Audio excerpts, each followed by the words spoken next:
मैं फिर से हूँ आपके पास, आपके साथ। इस बार एम्प्लॉयबिलिटी स्किल्स सेकंड ईयर जो छात्र छात्राएं 2019 में प्रवेशित हैं और अपने द्वितीय वर्ष के सीबीटी परीक्षाओं को देने के लिए तैयार हैं, उनके एम्प्लॉयबिलिटी स्किल्स के सेकंड ईयर के सेकंड मॉड्यूल को लेकर आया हूँ, उसके सॉल्यूशंस को, उसको समझाने के लिए। और इस बार थोड़ा जल्दी जल्दी बोलूँगा क्योंकि पिछली वीडियो बहुत लंबी बन गई थी। मैं नहीं चाहता कि आप लोग उसकी वीडियो की लेंथ को देख के आप थोड़ा डरें, तो थोड़ा जल्दी जल्दी बोलूँगा, कोशिश करूँगा। वैसे मैं जल्दी जल्दी बोलता नहीं हूँ। ठीक है, मॉड्यूल 2 आईटी लिटरेसी शुरू करते हैं। Question number 1, 1 byte is equal to how many bits? Answer is 8 bits. इसमें मुझे कुछ समझाने को नहीं है, ये आपको ऐसे याद रखना पड़ेगा। एक बाइट 8 बिट्स की होती है। एक बिट वही होता है 0, एक बिट है 1, एक बिट है 0 1 0 1 की जो लैंग्वेज होती है वो बिट्स में होती है। सॉरी, पीछे से थोड़ी सी डिस्टर्बेंस आ गई, लेकिन मैं इंतज़ार नहीं कर सकता। मुझे वीडियो बनानी है ताकि समय से आपको तैयारी करने का ये मौका मिल पाए। So the answer is C. Number 2, question number 2, which one is a brain of computer? CPU को कंप्यूटर का ब्रेन कहते हैं। सीपीयू में 2 प्रकार की यूनिट्स होती हैं, एक को कंट्रोल यूनिट कहते हैं सीयू, और दूसरी को एएलयू कहते हैं, अर्थमेटिक एंड लॉजिक यूनिट। तो सीपीयू इन दोनों यूनिट्स से बना होता है और ये कंप्यूटर का ब्रेन कहलाता है। और दूसरा, अगर आप देखना चाहो तो कीबोर्ड नहीं हो सकता, कीबोर्ड सिर्फ एक इनपुट डिवाइस है। मॉनिटर नहीं हो सकता, मॉनिटर सिर्फ एक आउटपुट डिवाइस है। हार्ड डिस्क नहीं हो सकती, वो एक स्टोरेज डिवाइस है। सीपीयू वो है जो सारी प्रोसेसिंग जहाँ पर होती है, वही ब्रेन है कंप्यूटर का। So answer is B, CPU. A computer system consists of hardware and software, so the answer is B. अब अगर इसको दूसरी तरीके से देखें, 3 क्वेश्चंस को 3 गलत आंसर्स को हटाने की कोशिश करेंगे।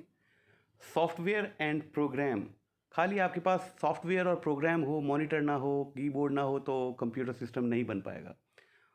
तो ऑप्शन ए नहीं हो सकता। माउस एंड कीबोर्ड, खाली माउस और कीबोर्ड होगा तो कंप्यूटर सिस्टम कैसे बनेगा, कैसे काम करेंगे हम कंप्यूटर पे? तो सी नहीं हो सकता। और सर्किट डायग्राम ये तो सिर्फ डायग्राम है, डायग्राम से तो कोई कंप्यूटर नहीं चलता है। So the answer is hardware and software, B option is correct. Fourth question, a program that infects other program by modifying them is called, it is called virus। जो computer virus होता है वो भी एक software है, एक programme है जो आपके ओरिजिनल प्रोग्राम को गड़बड़ कर देता है, वो ठीक तरीके से काम नहीं करता। बिना बात फाइल्स जो हैं वो कॉपी होने लगती हैं, कोई बिना बात का फोल्डर आने लगता है। ये सारी चीज़ें वायरस की वजह से होती है। और आपको ये जान के बहुत अजीब लगेगा कि सॉफ्टवेयर बनाने वाली कंपनी ही वायरस बनाती हैं, और फिर उनके लिए एंटीवायरस बनाया जाता है, दवाइयाँ बनाई जाती हैं उनकी, एंटीवायरस से वायरस को ख़त्म करता है। So the answer is virus. और ये वायरस बायोलॉजिकल वायरस नहीं होता, ये कंप्यूटर वायरस होता है। So the answer is a. अब इसको 3 विकल्प को अगर और को देखें तो एंटीवायरस वो तो दवाई है, वो इन्फेक्ट नहीं करता, वो संक्रमित नहीं करता है आपके ओरिजिनल फाइल्स को। एंटीवायरस तो वायरस को ठीक करता है। वेब पेज वायरस नहीं हो सकता। वेब पेज तो हमारे लिए बहुत अच्छी, मतलब वो हमें चाहिए होती है वेब पेज। नोटपैड, ये तो एक राइटिंग एक एप्लीकेशन है नोटपैड आपके कंप्यूटर में, तो ये वायरस नहीं है। Question number 5, a software application used to enable computer users to locate and access web page is called, it is called web browser. Web browser मैं अभी आपको बाद में जब इसको एडिट करूँगा तो उसमें स्क्रीन एक पिक्चर डाल दूँगा जिसमें अलग अलग तरीके की वेब ब्राउज़र की आइकन आपको दिखाई दे जाएंगे। तो वेब ब्राउज़र कहते हैं। तो आंसर इज़ 0 लिखा हुआ है, तो 0 तो इसमें कोई आंसर नहीं है। इसका आंसर है वेब ब्राउज़र। वेब सर्वर कोई एप्लीकेशन नहीं है। वेब सर्वर एक कंप्यूटर होता है जो थोड़ा बड़ा होता है, उसमें कैपेसिटी ज़्यादा बड़ी होती है और वो बहुत ज़्यादा लार्ज अमाउंट ऑफ डेटा वो स्टोर करता है, उसको वेब सर्वर कहते हैं। वेबसाइट जो है वो आपको ढूंढने में मदद नहीं करती किसी लोग आईपी एड्रेस को। वेबसाइट तो खुद ढूंढी जाती है, मतलब वेब ब्राउज़र वेबसाइट को ढूंढता है। ईमेल कोई ढूंढने का एप्लीकेशन नहीं है, वो तो मैसेज है, जो एक इलेक्ट्रॉनिक मैसेज है जो एक जगह से दूसरी जगह जाएगा। तो बाकी 3 ऑप्शन सही नहीं लग रहे, बी, सी और D. So the answer is option A. Question number 5 का answer option A. All right. Question number 6, an illegal activity committed on the internet is called cyber crime. एक तो आपराधिक मामले होते हैं जो समाज में होते हैं, वो सिंपल क्राइम कहलाते हैं, और जो इंटरनेट और कंप्यूटर या उससे रिलेटेड किसी भी डिवाइस के द्वारा किए जाते हों उसको हम साइबर क्राइम कहते हैं। So the answer is B. इसका आंसर वायरस नहीं हो सकता था, इसका आंसर सर्च इंजन नहीं हो सकता था। सर्च इंजन क्या होता है वो भी मैं बता देता हूँ। सर्च इंजन होते हैं जैसे याहू, जैसे गूगल। जब आप कोई वेब ब्राउज़र खोलते हैं उसके अंदर एक इनबिल्ट सर्च इंजन आपको मिलता है। उस सर्च इंजन में आप जो भी एड्रेस डालेंगे, वेब ब्राउज़र उस सर्च इंजन के माध्यम से उस वेबसाइट को आपके लिए खोज देगा, मतलब उसको ढूंढ देगा। So the answer for this is cyber crime. कोई इलीगल एक्टिविटी वो साइबर क्राइम के दायरे में आती है। Question number 7, computer network that spans a regional, national और ग्लोबल एरिया इज कॉल्ड वैन। अगर इसमें नेशनल एरिया लिख दिया है तो उसको हम वैन लगाएंगे। इन सब का क्या मतलब है? लैन होता है लोकल एरिया नेटवर्किंग, जो छोटे ऑफिस मतलब छोटी जगहों में काम करता है, जैसे ऑफिस के अंदर अंदर काम करेगा। इसको इथरनेट वायर से जोड़ दिया जाते हैं सारे कंप्यूटर्स को, और सारे कंप्यूटर्स आपस में कनेक्ट हो जाते हैं। मैन है मेट्रोपॉलिटन एरिया नेटवर्किंग, जैसे मान लीजिए दिल्ली है तो दिल्ली में एक कोई डिपार्टमेंट है, वो साउथ दिल्ली में भी है, नॉर्थ दिल्ली में भी है, ईस्ट वेस्ट दिल्ली में भी है, और उन सब के डेटा को एक सर्वर पे से कनेक्ट करके और उन सारे डेटा को एक जगह संग्रहित किया जाता हो, तो वहाँ पर मैन एक नेटवर्किंग है उसको। और वैन है वाइड एरिया नेटवर्किंग। वाइड मतलब बहुत बड़ा, वाइड एरिया नेटवर्किंग। इसमें एक वी वैन भी आता है, होता है एक term, very wide area networking. तो अगर वेरी वाइड एरिया नेटवर्किंग होता और इंटरनेशनल लेवल पे बात हो रही होती तो वेरी वाइड एरिया नेटवर्किंग होता। मैं पहले ही बता चुका हूँ आपको, ये कंट्रोल यूनिट और अर्थमेटिक लॉजिक यूनिट इनसे मिलके बनता है सीपीयू, और ये कंप्यूटर का ब्रेन कहलाता है। सीयू मतलब कंट्रोल यूनिट और एएलयू मतलब arithmetic and logic unit. So question number 9, CPU stands for, it is central processing unit. So the answer is B. Where is it? Yes, the answer is B. ये central programming unit नहीं होता, ये central planning unit नहीं होता, ये central progress unit नहीं होता। इसको आपको याद रखना पड़ेगा। CPU is central processing unit. Okay. Question number 10, for short distance which network type should be use. मैंने अभी आपको बताया ऑफिस के अंदर अंदर जहाँ पर छोटे डिस्टेंसेस, कम दूरी हो, वहाँ पर हम यूज़ करते हैं लैन, लोकल एरिया नेटवर्किंग। नाम से ही पता चल रहा है लोकल, लोकल मतलब छोटी दूरी के लिए ये नेटवर्किंग की जाती है। उस दूरी के अंदर जितने भी कंप्यूटर्स हैं उनको आपस में एक नेटवर्क में जोड़ दिया जाता है। Alright. Question number 11, in an email where will you add the recipient email address whom you want to send a copy of an email। उसको हम CC में जोड़ते हैं। अब मैं इनको आपको सबको बताया। 2 में आप उस एड्रेस को लिखेंगे जिसको आप वो मेल भेजना चाहते हैं। CC में आप उसको लिखेंगे जिसको आप उस संदेश की प्रतिलिपि यानी कि कॉपी भेजना चाहते हैं। इसकी फुल फॉर्म होती है कार्बन कॉपी। और BCC होती है ब्लाइंड कार्बन कॉपी। यहाँ पर वो ईमेल एड्रेस लिखे जाते हैं जो 2 और CC में लिखे गए ईमेल एड्रेस वालों को ना पता चले कि आपने एक कॉपी उन्हें भी भेजी हुई है। फॉर एग्ज़ाम्पल, मान लीजिए मैं अपनी कोई शिकायत DM ऑफिस में करना चाहता हूँ। मैंने DM की जो डिस्ट्रिक्ट मजिस्ट्रेट होते हैं उनकी ईमेल को मैंने 2 में लिखा, और साथ साथ मैं ये चाहता हूँ कि मैं इसकी एक शिकायत की कॉपी कमिश्नर को भी भेज दूँ, तो सीसी में मैं कमिश्नर को भी रख सकता हूँ। और मैं ये नहीं चाहता कि मैंने इन दोनों को ये बताना कि मैंने इसकी एक कॉपी मुख्यालय सचिव लखनऊ में भी भेज दी है। तो मैं ब्लाइंड कार्बन कॉपी में उनको भी रख सकता हूँ कि ताकि उनके संज्ञान में भी रहे कि देखिए मैंने ये शिकायत कर दी थी, वो नहीं बताना चाहते कि हमने यहाँ पर भी ईमेल किया है। और सब्जेक्ट में तो हम उसका विषय लिखते हैं। तो इसका आंसर ये है कि हम मतलब क्वेश्चन ये है कि जिसको आप कॉपी भेजना चाहें, एक प्रतिलिपि भेजना चाहें, उसका नाम कहाँ लिखेंगे? सीसी में लिखेंगे, कार्बन कॉपी में लिखेंगे। तो आंसर इज बी।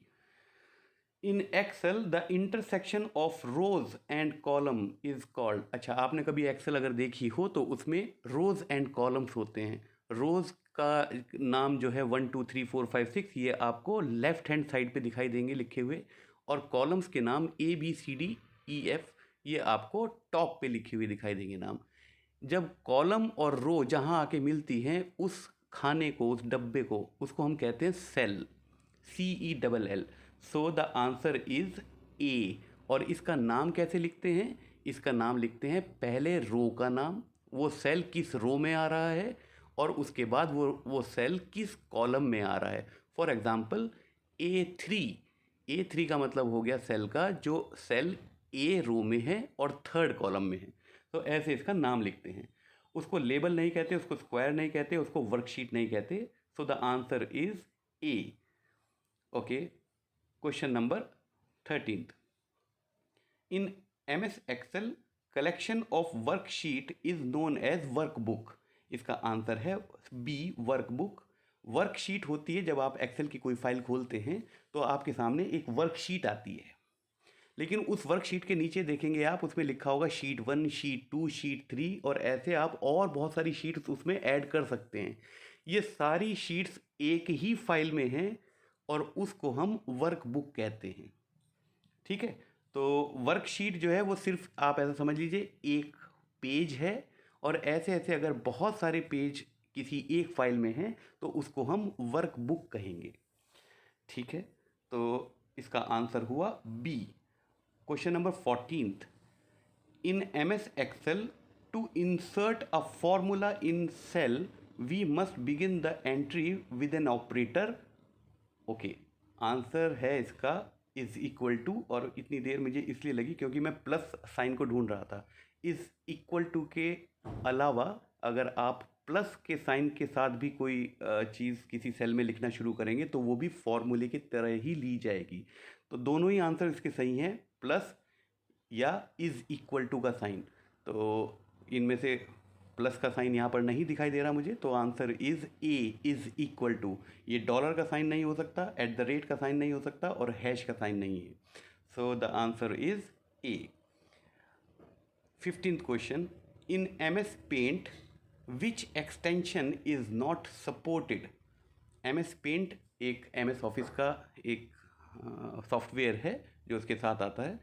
उसमें आप JPEG, JPG, GIF, PNG, TIF इस तरीके की किसी भी जो भी पिक्चर जैसी कोई चीज़ होगी वो आप उसमें ओपन कर सकते हैं, BMP फाइल में ओपन कर सकते हैं उसको। लेकिन DOC, XLS यानी कि डॉक्यूमेंट और एक्सेल फाइल आप BMP फाइल मतलब पेंट में नहीं खोल सकते हैं। तो इसका आंसर .doc जो कि डॉक्यूमेंट MS वर्ड का एक्सटेंशन है फाइल का, उसको आप MS पेंट में नहीं खोल सकते हैं, तो वो सपोर्ट नहीं करती है, इसलिए इसका आंसर हो गया B, .doc। Question number 16। थोड़ा सा रुक के मैं आपको ये बता रहा हूँ बच्चों, मैं थोड़ा जल्दी जल्दी बोल रहा हूँ क्योंकि ये मामला परीक्षा का है और मेरा ये कभी पढ़ाने का ढंग नहीं है कि मैं कुछ क्वेश्चंस आपको करवाऊँ और आप ये समझ लूँ कि आपको सारा समझ में आ जाएगा। ये सिर्फ परीक्षाओं के लिए कर रहा हूँ। जब डिटेल में पूरा लेक्चर IT लिटरेसी का पोस्ट किया जाएगा तो आपको ये चीज़ें बेहतर समझ में आ जाएंगी, तो इस चैनल के साथ प्लीज़ जुड़े रहें। Okay, question number 16। In which orientation the text is printed length wise. इसका आंसर पोर्ट्रेट है, और मैं आपको जब एडिट करूँगा तो पोर्ट्रेट और लैंडस्केप ये ये कैसे दिखते हैं वो आपने देखे हैं, बस आपको दिखाना है उसको, वो फोटोग्राफ में डाल दूंगा उसमें। जब भी हम पेपर में ऐसे प्रिंटिंग करते हैं जैसे कि आम आपकी किताबों में जैसी प्रिंटिंग होती है, तो उसको हम पोर्ट्रेट कहते हैं। ये हम लेंथ वाइज उसको प्रिंटिंग कर रहे हैं कि अगली लाइन लेंथ में नीचे जाएगी, उससे अगली लाइन लेंथ में नीचे जाएगी, उससे अगली लाइन और उससे अगला पैराग्राफ लेंथ वाइज हम नीचे चलते हैं। तो इसका आंसर है सी। और अगला क्वेश्चन मुझे दिखाई दे गया, वो question number 17। In which orientation the text is printed width wise. इसका आंसर है डी, लैंडस्केप। उसमें हम अगली लाइन विड्थ वाइज उसको हम प्रिंट करते हैं, मतलब जैसे बैनर बनाते हैं हम, या कोई बड़ा बड़ा सा कोई प्रिंट आउट, एक पेज पे अगर कोई बड़ी बड़ी चीज़ लिखनी है तो हम उसको लैंडस्केप में निकालते हैं मोटी मोटी, ताकि वो बैनर जैसा दिखाई दे। ये मैं आपको अभी फोटोग्राफ में डाल दूंगा। अगर वैसे भी इसको देखा जाए तो इसके अलावा इसका कोई और आंसर नहीं हो सकता। देखिए, विड्थ विड्थ नाम की कोई ओरिएंटेशन नहीं होती पेपर में, सिर्फ दो ही ओरिएंटेशन होती है प्रिंटिंग करते वक्त, या तो लैंडस्केप या पोर्ट्रेट। तो इन दोनों में से ही आंसर होंगे, मार्जिन और विड्थ इसके आंसर नहीं हो सकते। तो लेंथ याद रखना, लेंथ वाइज अगर प्रिंटिंग हो रही है उसको पोर्ट्रेट कहेंगे, जो क्वेश्चन नंबर 16 है आपका, उसका आंसर सी है। और अगर विड्थ वाइज कोई प्रिंटिंग हो रही है किसी पेपर पे, हमने उसका ओरिएंटेशन पेपर का लैंडस्केप रखा है, तो विड्थ वाइज होगी। ओके, सो 17 का आंसर हो जाएगा डी। अब बात करते हैं 18th क्वेश्चन की। Program that infects other program by modifying them is called, this is virus. जो अभी हमने पहले भी इसको करा था उसमें थोड़ा अलग तरीके से उसमें इन्फेक्ट लिखा गया था, इसमें मॉडिफाई लिखा गया है। Question number 19। Spreadsheets are saved with extension XLS। XLS या हायर विंडोज़ के वर्जन में आजकल XL XS इस तरीके का एक्सटेंशन आ रहा है। पर फिलहाल आप इसमें ये समझें कि जो जितने भी एक्सेल शीट होती है, स्प्रेडशीट मतलब एक्सेल, MS एक्सेल का जो फाइल का एक्सटेंशन है, मतलब जिससे पहचानी जाए कि ये किस सॉफ्टवेयर की फाइल है, वो होता है .XLS। जो बी ऑप्शन है .DOC, ये डॉक्यूमेंट फाइल है जो MS वर्ड का एक्सटेंशन होता है। जो PDF लिखा हुआ है ये एक्रोबैट रीडर का एक्सटेंशन होता है, जो एक्रोबैट रीडर में फाइल खुलती है PDF फाइल। और MP3 ये शायद ऑडियो किसी फाइल का एक्सटेंशन होता है MP3। स्प्रेडशीट का नहीं होता, MP3 ऑडियो किसी फाइल का होता होगा। So answer is A. 20th question का है, मतलब पढ़ते हैं। The expansion of LAN is local area networking. अभी मैं पहले बता चुका हूँ, लोकल एरिया नेटवर्क या नेटवर्किंग, तो आंसर इज बी। 21st है, the expansion of ROM read only memory. या तो रैम होती है कंप्यूटर के अंदर या रोम होती है। सो रोम इज रीड ओनली मेमोरी। बाकी तीनों ऑप्शन जो हैं वो गलत हैं, ये आपको याद करना पड़ेगा, इसमें मुझे समझाने को कुछ नहीं है। रोम का मतलब आप कहें ना, क्यों रीड ऑक्टेट मशीन क्यों नहीं हो सकती है भाई। अगर कोई ऐसी चीज़ है तो उसको आप रोम शॉर्ट फॉर्म में उसके एक्रोनिम को रोम लिख सकते हो, लेकिन कंप्यूटर की दुनिया में, इंफॉर्मेशन टेक्नोलॉजी की दुनिया में रोम प्रचलित है रीड ओनली मेमोरी के लिए। सो हम उसको रीड ओनली मेमोरी ही लिखेंगे। So answer is B. Okay, 22nd, the expansion of वैन इज वाइड एरिया नेटवर्क या वाइड एरिया नेटवर्किंग। तो आंसर इज सी। और बाकी सारी चीज़ें आप ज़बरदस्ती कहने लगे, नहीं साहब हम तो वाइड एरिया नेम भी वैन कहेंगे। दोबारा बता रहा हूँ दोस्तों, कंप्यूटर या इंफॉर्मेशन टेक्नोलॉजी की दुनिया में वैन नाम प्रचलित है वाइड एरिया नेटवर्किंग के लिए। सो आपको यही ऑप्शन को टिक करना है। ये कुछ चीज़ें आपको याद करनी पड़ेंगी। What does ASAP means is stands for. ASAP is as soon as possible, मतलब जितनी जल्दी हो सके। ये आमतौर पे जब आप कंपनीज में काम करेंगे तो लेटर्स में, SMS में, वैसे एक्रोनिम को किसी फॉर्मल लेटर में इस्तेमाल नहीं करना चाहिए, यूज़ नहीं करना चाहिए, लेकिन शॉर्ट मैसेजेस में या सोशल प्लेटफॉर्म पर हम ASAP का इस्तेमाल करते हैं कि as soon as possible. Please kindly do this work ASAP. ASAP means as soon as possible, जितना जल्दी हो सके इस काम को कर दीजिए। तो इस असैप का मतलब हो गया as soon as possible. Answer is C.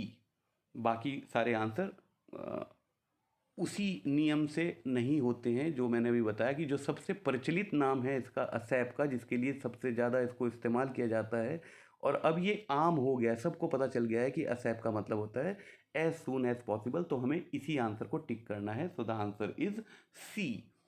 What is a short key of copy? It is control C.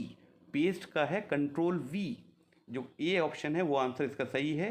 Control we जो है वो होता है पेस्ट के लिए। जो आपने कॉपी करा है टेक्स्ट, उसको अगर आपको दूसरी जगह पेस्ट करना है तो उसके लिए कंट्रोल वी होता है। कंट्रोल ए होता है सेलेक्ट ऑल के लिए। कंट्रोल एक्स होता है कट के लिए। तो ये भी आपको चारों चीज़ें याद होनी चाहिए। शॉर्टकट इन्होंने पूछा है हमसे कॉपी कमांड का। So the answer is A, control सी।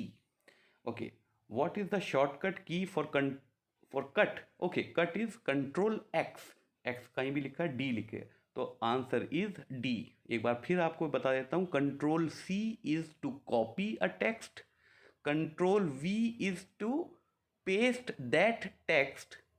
मैं इंग्लिश में क्यों बोल रहा हूँ यार कंट्रोल सी किसी टेक्स्ट को कॉपी करने के लिए, कंट्रोल वी उस कॉपी करे हुए टेक्स्ट को कहीं पेस्ट करने के लिए, यानी कि कहीं नई जगह पे उसको दोबारा ना लिखना पड़े, बस उसको पेस्ट कर दो। कंट्रोल ए है जितना भी टेक्स्ट लिखा हुआ है उन सब को सेलेक्ट करने के लिए कंट्रोल ए का प्रयोग किया जाता है। और कंट्रोल एक्स होता है जो भी सिलेक्टेड आपका टेक्स्ट है उसको ख़त्म करने के लिए, उसको वहाँ से हटा देने के लिए, कट करने के लिए। सो the answer for this is D, क्योंकि हमें कट कमांड के लिए पूछा गया था इस क्वेश्चन नंबर 25 में। 26 is what is a shortcut key for select all? हाँ, सेलेक्ट ऑल में कंट्रोल ए आ जाएगा। मैंने अभी सबको बता दिया था आपको, control A, C is the right answer for this. 27th question है what is shortcut key for paste command? Control V. तो answer is B, B for Bombay. Alright. 28th, what is the cell address of 4th row and 4th column? Okay, अभी मैंने आपको शुरू में बताया था कि जब भी हम किसी सेल का एड्रेस देते हैं तो पहले हम क्या लिखते हैं, रो, कौन सी रो में है, यानी कि ABCD वाली चीज़ लिखेंगे, और उसके तुरंत बाद हम लिखेंगे कि वो सेल कौन से कॉलम में फॉल कर रहा है, यानी कि 1 2 3 4 वाली चीज़ लिखेंगे। तो ऐसा कोई इसमें ऑप्शन जो हाँ, इसका आंसर है सी, यानी कि वो 4th कॉलम में है तो ABCD, D 4th रो हो गई आपकी, और 4th कॉलम में है तो D4 is the right answer. 4D मत लगा देना बच्चों, पहले हमेशा अल्फ़ाबेट लिखा जाएगा और दूसरा हमेशा एक नंबर लिखा जाएगा। अल्फ़ा न्यूमेरिक, अगर आपने ये कभी शब्द सुना हो तो पहले अल्फ़ाबेट और दूसरा न्यूमेरिक। आसानी हो जाती है कि किसी भी सेल का एड्रेस में पहले अल्फ़ाबेट आएगा और बाद में नंबर आएगा। ओके, तो आंसर इज़ सी, क्योंकि डी जो है वो 4th कॉलम है और 4 बाद में जो लिखा है वो, सॉरी, डी जो है 4th रो है और 4 जो बाद में लिखा है वो कॉलम है, 4th कॉलम है। 29th question, what is the default name of newly created folder in Windows? New folder होता है वो नाम। आप जब भी कोई नया फोल्डर बनाएंगे तो विंडोज़ अपने आप उसका नाम न्यू फोल्डर लिख देगी। अगर आप उसके बाद एक और फोल्डर बनाएंगे उसका नाम न्यू फोल्डर 2 लिख देगी। तो ऐसे वो अपने आप उस नंबरिंग को न्यू फोल्डर नाम ही देती चली जाती है जब तक कि आप उसका नाम रीनेम ना कर दें। So the answer is C, new folder. ये भी आपको याद रखना पड़ेगा क्योंकि ये डिफ़ॉल्ट नेम है और विंडोज़ हमेशा न्यू फोल्डर नाम ही देगी। वो फोल्डर नहीं देगी, न्यू नहीं देगी, ब्लैंक नहीं देगी। वो किसी भी फोल्डर को, नए फोल्डर को नाम देगी new folder. So the answer is C. 30th question है what is the expansion of FYI SMS? SMS में FYI का मतलब होता है फॉर योर इन्फॉर्मेशन। अगर हम इसको पूरा नहीं लिखें, क्योंकि आपने देखा होगा SMS में जो है ना कुछ लिमिटेशन होती है कि कितने कैरेक्टर आप लिख सकते हैं। मेरे ख्याल से 60 होते हैं, वो 60 कैरेक्टर तक आप लिख सकते हैं। तो अगर मैं फॉर योर इन्फॉर्मेशन लिखूंगा तो इतने सारे कैरेक्टर तो सिर्फ ये 3 शब्द लिखने में चले जाएंगे, तो हमें उसको शॉर्ट करने में लिखना पड़ता है, तो हम उसको FYI कह देते हैं। यहाँ पर मैं आपको एक चीज़ ये बताना चाहता हूँ, सिर्फ SMS में और इनफॉर्मल कम्युनिकेशन में ही आप एक्रोनिम्स का इस्तेमाल करें, एब्रिविएशंस का इस्तेमाल करें। फॉर्मल कम्युनिकेशन में आप उसकी फुल फॉर्म लिखें, ठीक है। तो यहाँ SMS की बात हो रही है, तो ये एक्सेप्ट किया जा सकता है कि FYI जो है फॉर योर इंफॉर्मेशन, यानी कि आंसर 1 ए इसका आंसर है। Okay, where all deleted files will be stored. Computer में से अगर आप कोई फाइल डिलीट कर देते हैं तो वो गायब नहीं होती, वो रिसाइकिल बिन में चली जाती है। आपने रिसाइकिल बिन में से भी अगर उसको डिलीट कर दिया फिर वो परमानेंटली डिलीट हो जाती है। उसके बाद भी उसको रिकवर किया जा सकता है, लेकिन वो बहुत थोड़ा मुश्किल होता है, वो हम लोग नहीं कर पाते। फिर उसके लिए कोई एक्सपर्ट होते हैं तो वो उसको एक्सट्रैक्ट करते हैं, उस फाइल को रिकवर करते हैं। सो अभी आपके लिए सिर्फ इतना ही है कि अगर कोई फाइल आप डिलीट कर देते हैं अपने सिस्टम में से तो वो कहाँ चली जाएगी? रिसाइकल बिन में चली जाएगी। वो पर्सनल फोल्डर में नहीं जाएगी, वो ऑफिशियल फोल्डर में नहीं जाएगी, वो CD में नहीं जाएगी। जब आपने डिलीट कर ही दिया तो वो किसी फोल्डर में तो नहीं जा सकती। और रिसाइकल बिन, ये नाम से भी पता चल रहा है, बिन मतलब होता है कूड़ेदान। जब हम कोई चीज़ डिलीट कर देते हैं तो वो कहाँ जाएगी? कंप्यूटर के कूड़ेदान में। कंप्यूटर ने एक कूड़ादान भी हमें साथ साथ दिया ताकि हम स्वच्छता रिसाइकिल करते हैं। तो रिसाइकिल बिन इज एक कूड़ेदान है, इलेक्ट्रॉनिक कूड़ेदान है, जिसमें हमारी इलेक्ट्रॉनिक फाइल्स डिलीट होने के बाद वहाँ पर फेंक दी जाती हैं। तो answer is D। 32nd question, which device is used to connect telephone line to a PC। अगर टेलीफोन लाइन और PC को आपको कनेक्ट करना है तो एक इंस्ट्रूमेंट होता है, एक डिवाइस होती है, इलेक्ट्रॉनिक डिवाइस, उसका नाम होता है मॉडेम। मॉडेम देखे कहाँ? हाँ, सबसे पहले लिखा है। तो आंसर इज मॉडेम। अगर बाकी ऑप्शंस को देखें, मॉनिटर नहीं होता। कभी मॉनिटर को देखा है कि वो कंप्यूटर को और टेलीफोन लाइन को जोड़ देता हो? नहीं। प्रिंटर नहीं हो सकता, प्रिंटर का काम तो प्रिंटिंग करना है, वो तो CPU से जुड़े रहते हैं, मॉनिटर भी और प्रिंटर भी, वो टेलीफोन लाइन से नहीं जुड़े रहते। हार्ड डिस्क, हार्ड डिस्क तो ये तो अंदर होती है CPU के, ये कहाँ टेलीफोन लाइन से जुड़ी रहती है। तो आंसर मॉडेम ही हो सकता था। अगर आप लोगों को मॉडेम नहीं भी पता है तो बाकी 3 चीज़ें तो आपको पता हैं, वो टेलीफोन लाइन से नहीं जुड़ती हैं। सो answer is A modem. Which is a shortcut की ऑफ कॉपी कमांड? Ctrl+C। ये तो अभी देखा था ना पहले। चलिए कोई बात नहीं, दोबारा आ गया क्वेश्चन। अच्छा है, हमारे एक नंबर फालतू मिल गए। वो क्वेश्चन 2 बार आ गया जो हमें आता था continue. All right, 34th, which one is a don't of information security? अगर आप अपनी इंफॉर्मेशन, मतलब जो आपके इलेक्ट्रॉनिक इंफॉर्मेशन है, उनकी सिक्योरिटी के लिए क्या नहीं करना चाहिए आपको? Use hard to guess passwords. हाँ, ये करना चाहिए। अब आप कहें, यहाँ पर ध्यान से देखो तो हार्ड टू गैस लिखा हुआ है। गैस मतलब कोई अंदाज़ा ना लगा सके। हार्ड टू रिमेंबर नहीं लिखा हुआ। ऐसा पासवर्ड ना बना लिया करो कि जो खुद ही भूल जाया करो आप, आपको खुद ही याद ना रहे। It is not hard to remember, it is hard to guess. तो अपना नाम पासवर्ड में मत लिखो, क्योंकि किसी को तुम्हारा नाम पता होगा तो हो सकता है वो आपका ईमेल खोल ले, हो सकता है वो आपका कंप्यूटर खोल ले। सो हार्ड टू गैस, दूसरों को ना पता चले कि आपका पासवर्ड क्या है, ये इंफॉर्मेशन सिक्योरिटी के लिए ज़रूरी है। तो ये डोंट में तो नहीं आ सकता। डिस्क्लोज पासवर्ड टू एनीवन, हाँ ये डोंट में आएगा। आप सबको बताते ना फिरें, अपना ईमेल एड्रेस तो ज़रूर बताओ, लेकिन अपना पासवर्ड बताना शुरू मत कर दो सबको कि साहब मेरा ये ईमेल एड्रेस है और ये मेरा पासवर्ड है। ये सब चीज़ें नहीं करनी है। So option B is correct. It is don't, मतलब ऐसा नहीं करना चाहिए आपको। अगर अपनी जो इलेक्ट्रॉनिक सूचनाएं हैं उनकी सिक्योरिटी के लिए आपको कभी अपना पासवर्ड किसी के साथ शेयर नहीं करना चाहिए। तो ये आंसर सही हो जाता है। फिर भी हम अगले 2 आंसर और देख लें। Take backup data of your PC periodically, थोड़े थोड़े दिनों में अपने जो आपने कंप्यूटर में जो डेटा है, आपका जो फाइल्स रखी हैं, उनका बैकअप लेते रहें। मतलब उनको किसी और गूगल ड्राइव पे या किसी CD में आप स्टोर करके रखें। तो ये करना चाहिए, ये डोंट में नहीं आएगा। तो ये आंसर नहीं हो सकता। Encrypt laptop, hard drive and mobile devices, जो भी आपके मोबाइल हैं और हार्ड ड्राइव हैं उनको एनक्रिप्ट मतलब उनको एक सिक्योरिटी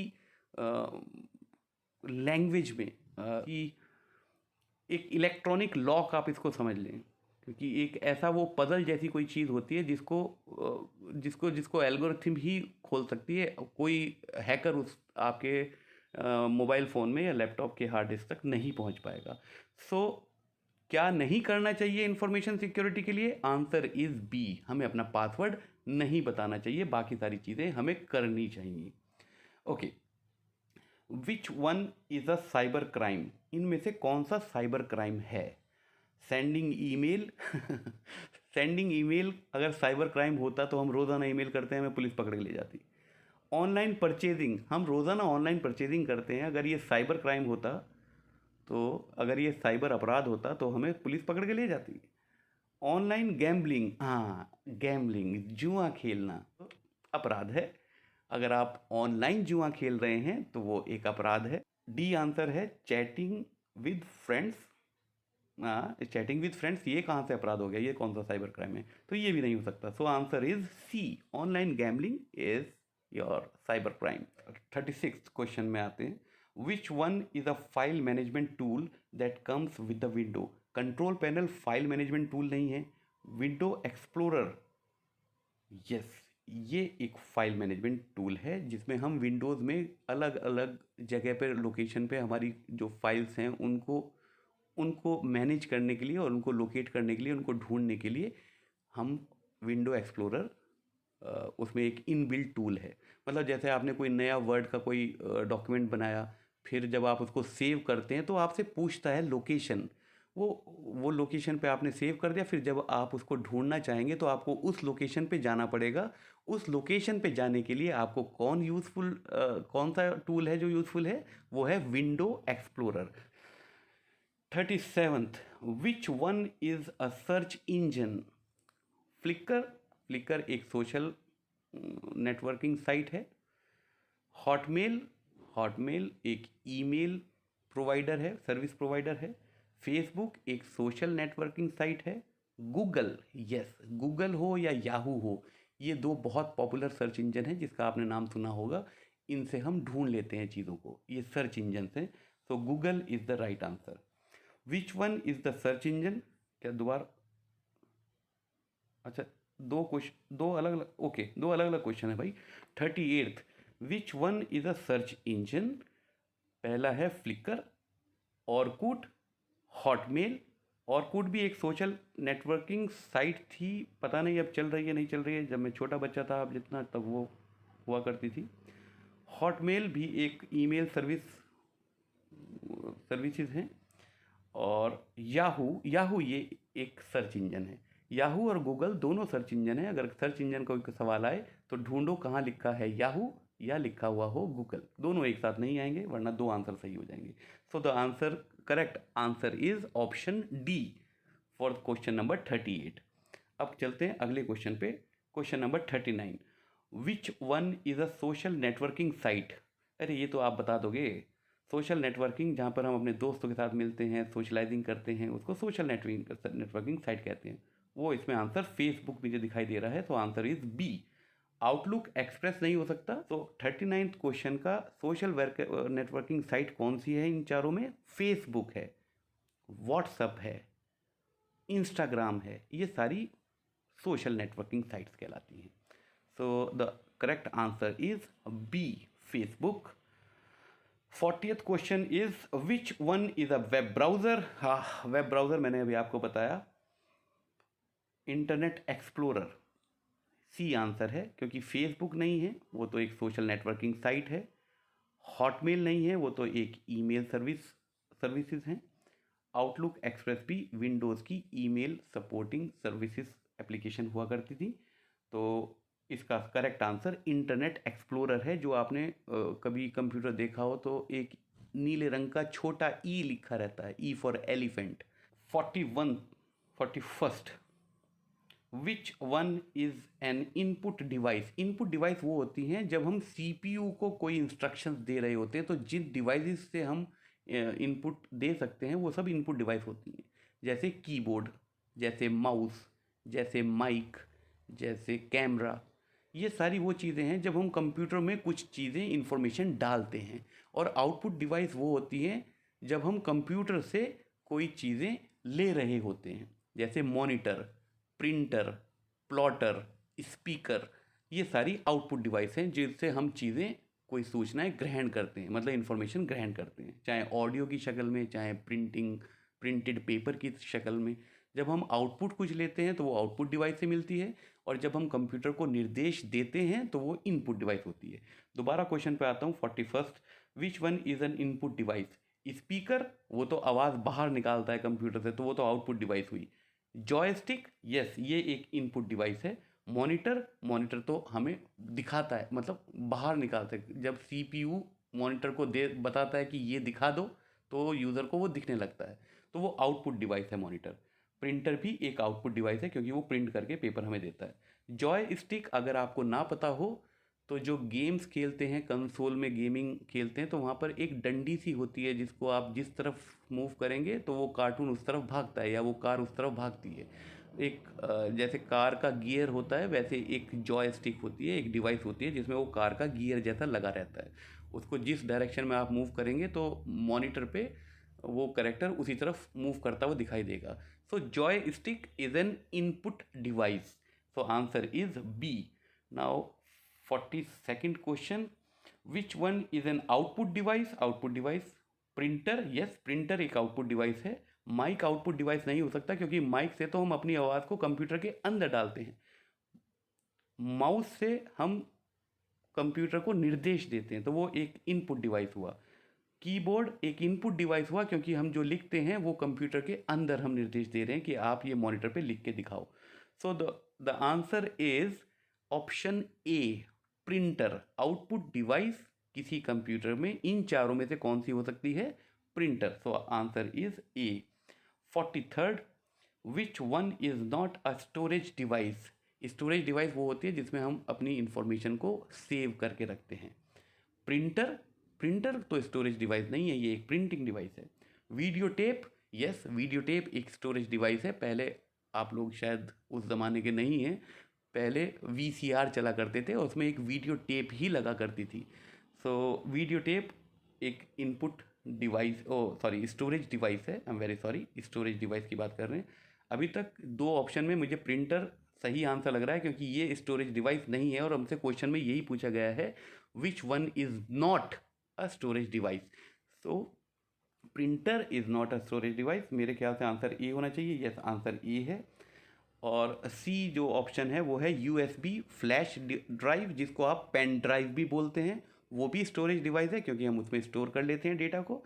और मेमोरी कार्ड जो आपके मोबाइल फ़ोन में होता है, जिसमें आप पंजाबी गाने स्टोर करते हैं और पूरे दिन सुनते रहते हैं, वो मेमोरी कार्ड होता है। या मूवीज़ वगैरह भी आप उसमें स्टोर कर लेते हैं। तो answer is a, that is printer. Okay, 44th, which one is the disadvantage of social networking site? Social networking site का क्या नुकसान क्या है, मतलब उसको यूज़ करने का नुकसान क्या है? पहला है इंस्टेंट कम्युनिकेशन। अरे कम्युनिकेशन एकदम हो जाती है, इधर से मैंने लिखा हेलो, उधर वो ऑनलाइन बैठा उसने लिखा हाय, एकदम हो गया है। वरना उसके घर जाना पड़ता ना भाई, तो एकदम तुरंत बातचीत हो जाती है। तो ये नुकसान तो नहीं हो सकता, ये तो फ़ायदे की चीज़ है हमारे। मेक एडिक्टिव, हाँ, उसकी लत लग जाती है, ये नुकसान है। और तुम्हारी उम्र में तो बहुत ज़्यादा ये नुकसान है। पढ़ाई लिखाई में मन नहीं लगता, मैं एक एक घंटे की वीडियो बनाता हूँ, उसको देखने में तुम्हें दिक्कत होती है। लेकिन व्हाट्सएप पे और इंस्टाग्राम पे और फेसबुक पे आप सारी सारी रात उल्लुओं की तरह जाके देखते रहते हो। Very good. Access to information, information भी सोशल नेटवर्किंग साइट पे मिल जाती है, पर ये नुकसान नहीं हो सकता, मतलब इसको नुकसान तो नहीं कहा जा सकता ना, तो ये आंसर नहीं हो सकता। डी है ऑनलाइन मार्केटिंग फॉर बिजनेस। हाँ, फेसबुक पे आप लोग अपने प्रोडक्ट को या अपनी सर्विसेज को, उसकी एडवर्टीजमेंट कर सकते हो, उसको सेल कर सकते हो, तो ये नुकसान तो नहीं हो सकता ना। नुकसान सिर्फ इसका एक ही है सोशल नेटवर्किंग साइट का, वो है ये आपको लत लग जाती है इसकी। और फिर हम अपना बहुत सारा समय उसमें व्यतीत करते हैं। फिर बाद में जब लड़ाइयाँ हो जाती हैं उन दोस्तों से तो लगता है सब मोह माया, सब बेकार है। चलिए, तो इसका आंसर बी है, it will make you addictive, लत लग जाएगी। 45th question number 45th, which one of the following option shows the synonym for a word we type in MS word.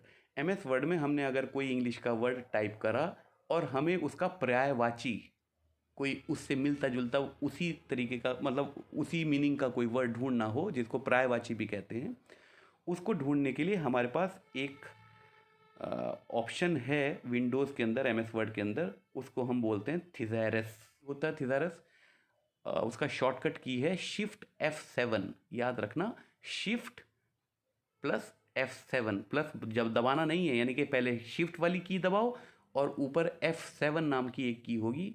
अगर आपने किसी वर्ड को हाईलाइट करके Shift F7 दबा दिया तो साइड में पूरी थिज़ेरस खुल जाएगी और वो आपको उस शब्द के पर्यायवाची जितने भी शब्द हैं, तो उस आंसर है थिज़ेरस। स्पेल चेक आपकी स्पेलिंग चेक करता है, वो आपको पर्यायवाची नहीं बताता है। हाइपरलिंक कुछ और चीज़ है। हाइपरलिंक एक ऐसा एम्बेडेड टेक्स्ट है जो आपके वर्ड में नीले रंग से लिखा रहता है कि उसको आप क्लिक करोगे तो कोई चीज़ खुल जाएगी, अगर आपका नेट कनेक्टेड है तो। स्टाइल ऑप्शन नहीं हो सकता, वो तो आपके फ़ॉन्ट के स्टाइल वगैरह या आपके लेआउट के स्टाइल वगैरह हैं, इससे आपका पर्यायवाची शब्द का कोई मतलब नहीं है। So the answer is thesaurus, answer is option A. Last question, it is 46th question. You withdraw rupees 500 from an ATM. The ATM machine gives out rupees 5,000. Oh teri. Which of the following would be ethically correct? मतलब अगर आपने ATM machine पे गए, आपने 500 रुपये कहा, भैया 500 रुपये दे दे, ये रहा मेरा ATM कार्ड, आपने पिन विन सब डाल दी, और ATM मशीन आप पर बड़ी मेहरबान है, उसने कहा जा बेटा तू 500 छोड़, तू 5,000 ले जा। तो नैतिकता के आधार पर आपको क्या करना चाहिए? मतलब मन कुछ भी कर रहा हो, मन आपका कुछ भी कर रहा हो, लेके भाग जाऊं, किसी को पता नहीं चला, कैमरे में आया या नहीं आया, मेरी क्या गलती, मुझे तो मिल गए, ऊपर वाले का आशीर्वाद। मन कुछ भी कर रहा हो, लेकिन नैतिकता के आधार पर आपको क्या करना चाहिए? Make a complaint. Yes, you should make a complaint कि भाई मैंने 500 रुपये मांगे थे, इसने 5,000 रुपये क्यों दे दिए मुझे। टेक द मनी, आप पैसे मन तो बहुत करेगा ले जाने को, लेकिन नैतिकता के आधार पर वो सही नहीं हो, एथिकली वो सही नहीं होगा। Drop the money near ATM, इसका मतलब है ATM के पास उस पैसे को, बाकी पैसे को, 4,500 रुपये को फेंक के भाग जाओ, पर इससे कोई फ़ायदा नहीं होगा क्योंकि कोई और उसको उठा के ले जाएगा और वो तो एथिकली गलत भी नहीं होगा। वो 3 बार कहेगा ये किसके हैं, किसके हैं, किसके हैं, उसे तो पता भी नहीं, और वो लेके चला जाएगा। तो ये भी ऑप्शन सही नहीं हो सकता। Give the money to the poor, हाँ रॉबिन हुड बन जाओ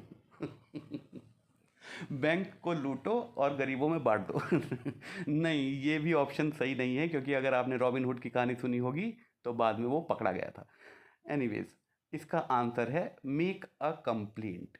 आपको अगर ATM से पैसे ज़्यादा मिल गए हैं तो आप उसकी एक शिकायत उस बैंक में दर्ज करवाएं कि मैंने इतने रुपए निकालने थे और इतने मुझे ज़्यादा रुपए दे दिए।